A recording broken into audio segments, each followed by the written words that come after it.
جو لوگ مہمانوں کے آنے سے خوش نہیں ہوتے وہ اس ویڈیو کو پورا ضرور دیکھیں۔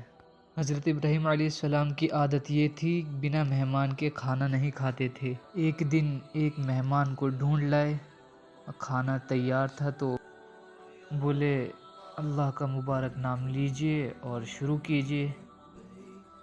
تو اس شخص نے جواب دیا، میں چند لقموں کے لیے، روٹی کے چند لقموں کے لیے اپنے بت سے بے وفائی نہیں کر سکتا۔ تو حضرت ابراہیم علیہ السلام نے فرمایا کہ اگر تو اتنا غیرت مند آدمی ہے تو میں بھی اللہ تعالیٰ کے نام کے سوا تجھے ایک لقمہ روٹی کا نہیں دوں گا۔ اتنے میں جبرائیل علیہ السلام آگے، بولے ابراہیم تو نے اللہ کا بندہ ناراض کر دیا۔ بولے اس کی کیا عمر تھی؟ کہ مالک ہوگا 70-80 کے لپیٹے میں۔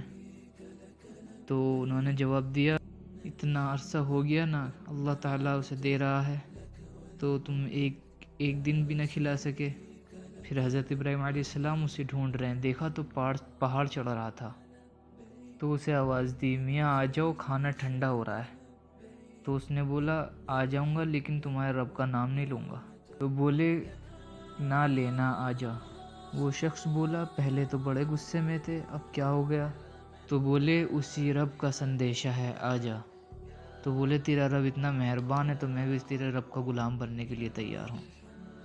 سبحان اللہ، یہ ہے میرے اسلام کی شان۔